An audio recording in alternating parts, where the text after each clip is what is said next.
This is MVJ, your inner strength relationship and individual coach, using African philosophy and Western psychology to help you to live life more abundantly. Certainly want to thank you for tuning in today. We have a great session on our hands. We are going to talk about a few things. First, I would like to give a shout out to the African American Family Cultural Center. Brother Bobby Jones out there doing great work. We did a great series. He had me out there as a guest speaker, or radio show host, if you will, for the new 40 Acres and a Mule. And if you get a chance, it was a wonderful series. It's on the African American Family Cultural Center, or it's on Facebook Live. We're going to be doing that every Friday at 1 o'clock, having some new topics. But if you wanted to check out the old archives, you can go onto Facebook, type in AAFCC, look up 40 Acres and a Mule, the new 40 Acres and a Mule. You'll find myself and Bobby there. And then you can listen to some of the older radio programs. I think it'll be really good for you and for those who are looking for something better in their life. You don't have to wait for the government to give it to you. You can have it on your own. It's about entrepreneurship. The new 40 Acres and the new Mule. The new Mule is the computer. The new 40 Acres is the World Wide Web. And I go over some history with the African American experience, the transatlantic slave trade, and went from there to all the way from the cotton fields to where we are today. Just a little brief history, but that history is not just for African Americans, but it's also for all people around the world. We can learn from that experience and grow from it. So I just want to keep that in mind. Also, if you're looking for individual therapy, you may be struggling with anxiety or depression or anything like that. You may be looking for some coaching. You can give me a call at 1-800-895-6926, 1-800-895-6926. You can go to my website at www.montrieljamari.com. That's MONTRIELJAMARI.com. Also, you can catch this series, among others, at Podbean, PODBEAN, and type in MVJ, V as in Victor, MVJ, Inner Strength Coaching. And then you can find these past free, absolutely free radio broadcasts. All right, without any further ado, we're going to talk about a topic that I think is pretty cool. Something that a lot of people struggle with. We're going to talk about 3 ways of overcoming social anxiety or social awkwardness. Some people are just awkward, and that's what makes us human. But this awkwardness can get in the way and can be incredibly frustrating to a lot of people.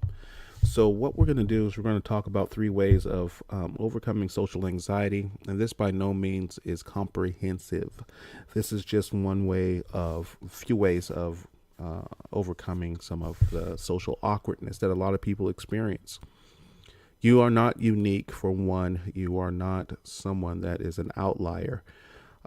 Social awkwardness is very common amongst a lot of people. So we're going to talk about ways of how you as an individual can get past it. All right, number 1, you want to build social skills by being more active in groups. Okay, so what that entails is that you have to venture out. All right, this is something that I think is very important. Venturing out simply means looking for other groups with similar interests, and also groups that may have different type of unique niches, if you will, like hiking or biking or chess group, other kind of activities.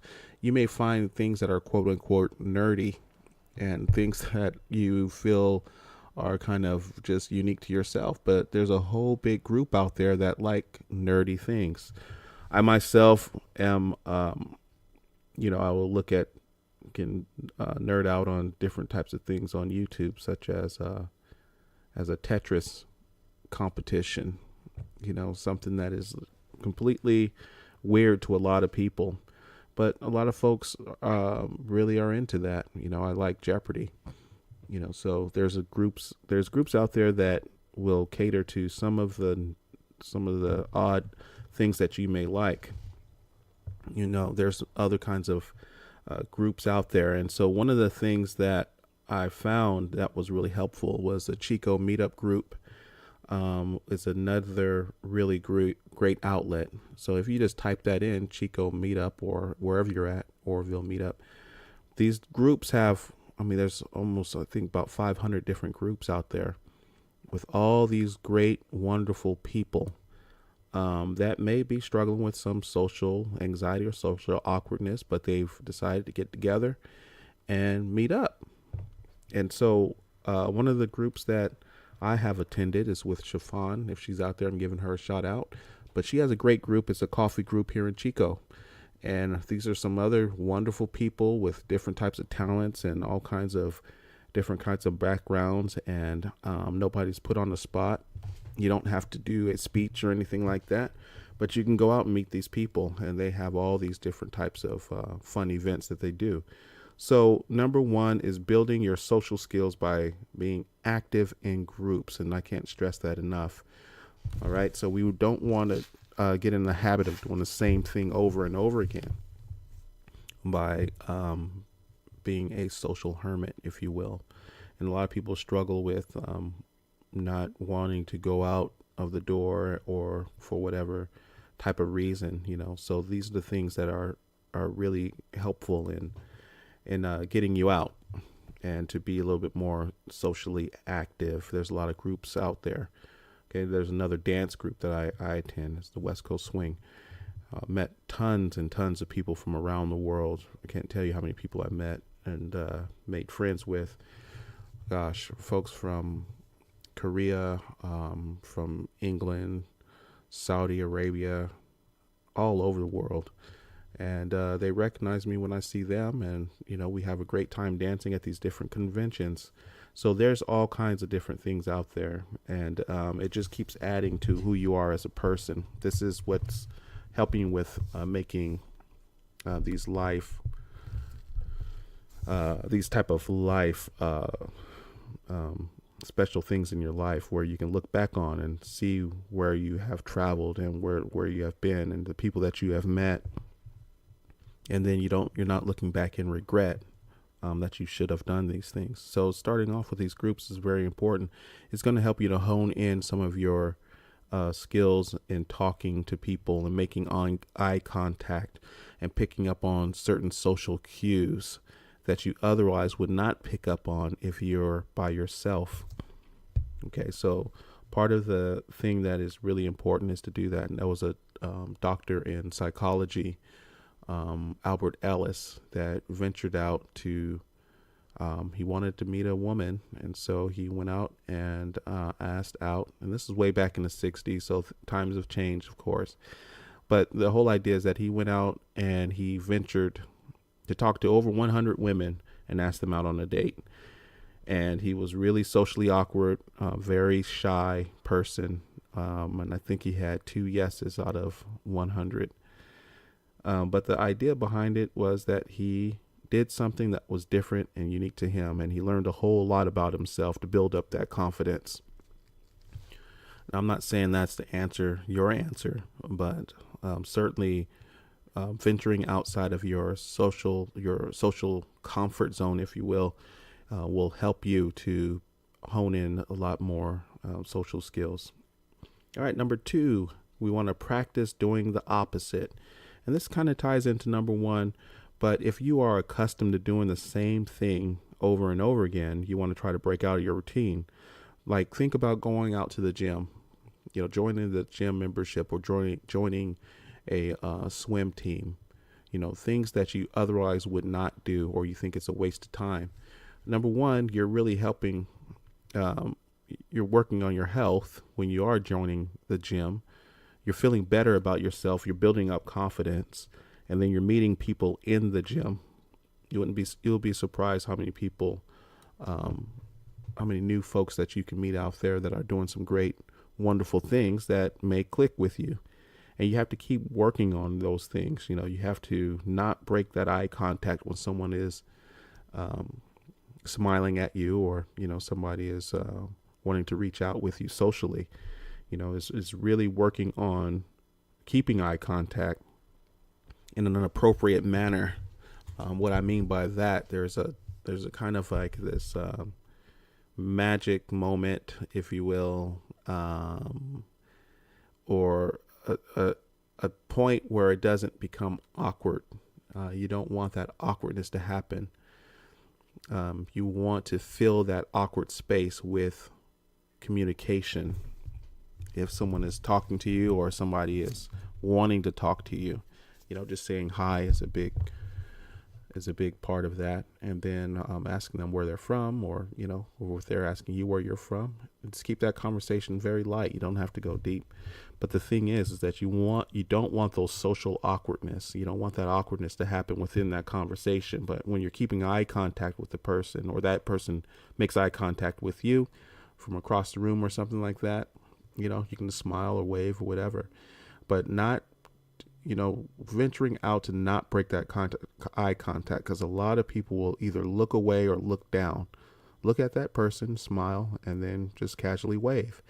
And then sometimes that person may start lifting weights next to you, and then just keep that conversation light and ask them what kind of workout routine they're working on or something like that.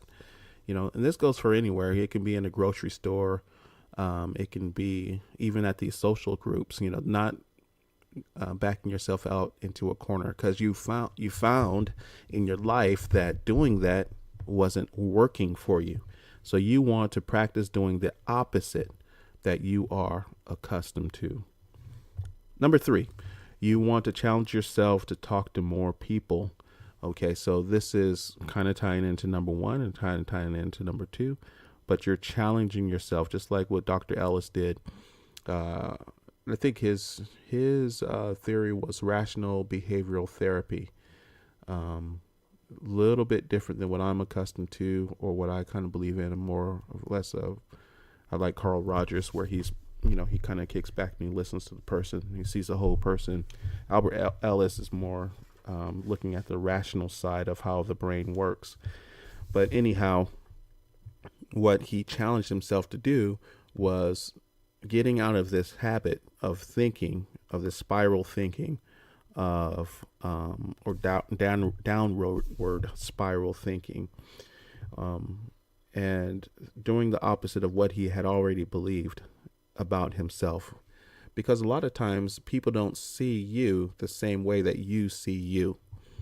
In other words, folks may see you a little bit different. They may see you in a positive light, whereas you don't see yourself that way.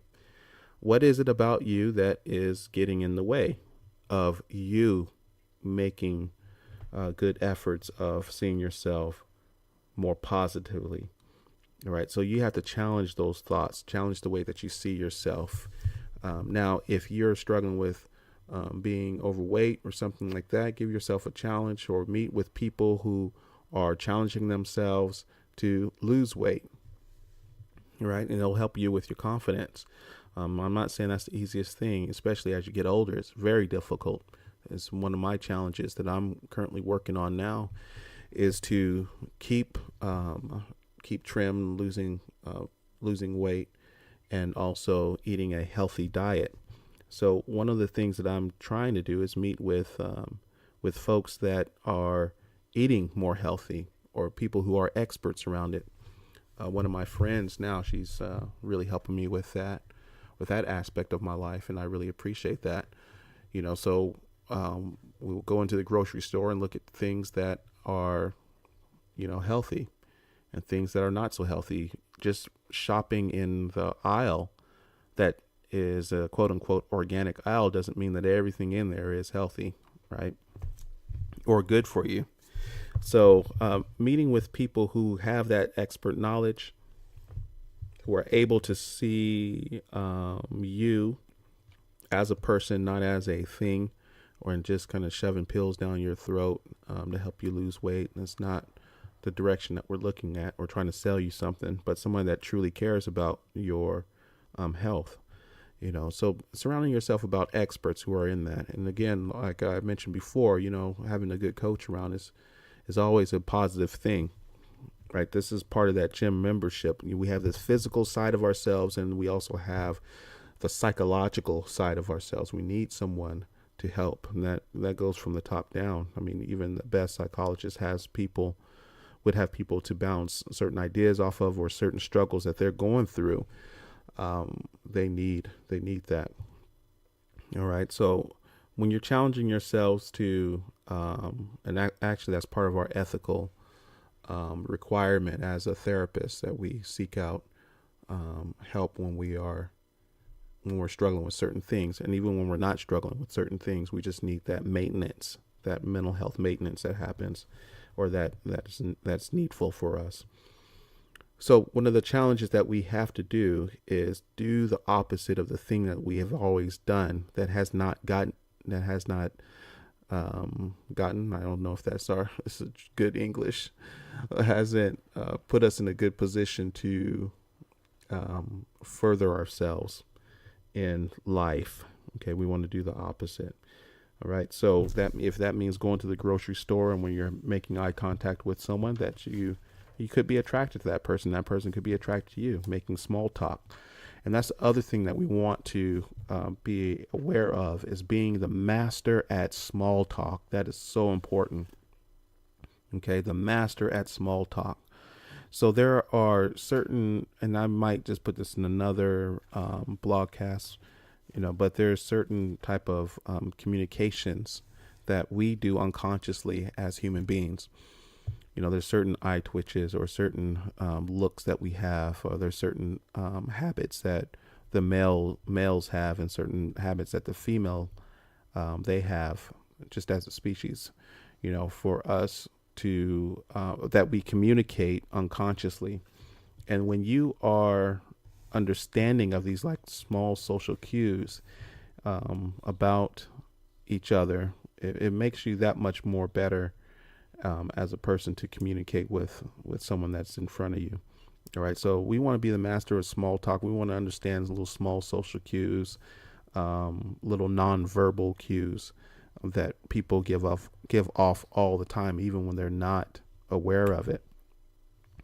And one of the things of being the master of small talk is not allowing those little awkward moments to happen within the conversation. You want to keep that conversation going, keep it filled.